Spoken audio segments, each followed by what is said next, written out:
બારડોલી ખાતે કેદારેશ્વર મહાદેવ મંદિર ગ્રાઉન્ડ ખાતે ક્ષત્રિય અસ્મિતા મહાસંમેલન યોજાયું, જેમાં સમગ્ર દક્ષિણ ગુજરાત ક્ષત્રિય રાજપૂત સમાજની જુદી જુદી સંસ્થાઓના આગેવાનો દ્વારા છેલ્લા 5 દિવસની તૈયારીઓ કરવામાં આવી હતી। દક્ષિણ ગુજરાતના ભરૂચથી વાપી સેલવાસ સુધીના ક્ષત્રિય રાજપૂત સમાજના આશરે 20,000ની આજુબાજુ યુવાનો અને મહિલા કેસરી સાડીના પરિધાનમાં મોટી સંખ્યામાં ઉપસ્થિત રહ્યા।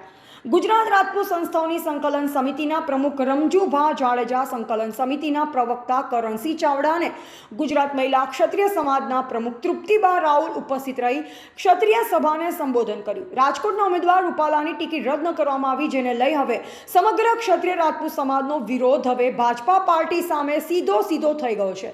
ભાજપા પાર્ટીને એક સમાજ સામે રૂપાલા વાલા છે। ક્ષત્રિય સમાજની મા બેનની અસ્મિતા પર વિવાદિત ટિપ્પણી કરનારને ભાજપના હાઈકમાન્ડે ટિકિટ રદ કરવા બાબત અને આના બદલે સ્ટાર પ્રચારક બનાવી દીધા, જેને લઈ ભારતીય જનતા પાર્ટીની વલણ ક્ષત્રિય રાજપૂત વિરોધી હોય તેમ સ્પષ્ટ દેખાય છે। ભારતીય જનતા પાર્ટીમાં એક જ સમાજને પ્રાધાન્ય આપવામાં આવે છે, બાકીના 18 વર્ણ પ્રજા સમાજને પ્રાધાન્ય આપવામાં આવતું નથી। પણ ક્ષત્રિય સમાજ 18 વર્ણની બહેન દીકરીની અસ્મિતા સન્માન માટે લડત ઉપાડી છે। આ લડત કોઈ રાજકીય પાર્ટી કે રાજકીય ફાયદા માટે નથી, ફક્ત અને ફક્ત સ્વાભિમાન અસ્મિતાની લડત છે।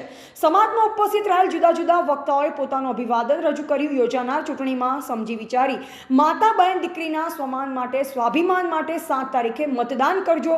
ભાજપની વિરોધમાં બટન દબાવજો। સંકલન સમિતિ મુખ્ય ઉદ્દેશ ફક્ત ક્ષત્રિય સમાજના હિત માટે છે। ગુજરાત રાજ્યની સંકલન સમિતિમાં વિશ્વાસ રાખી સમાજના હિતમાં મતદાન કરવા અપીલ કરાઈ છે। આવનાર દિવસમાં ક્ષત્રિય મહાસંમેલન અને આંદોલન થકી ભારતીય જનતા પાર્ટીને ઘણું મોટું નુકસાન ગુજરાતમાં થશે તો કોઈ નવાઈ નહીં। અહેવાલ પરેશ પુરોહિત, સંબંધ ભારત ન્યૂઝ, સુરત।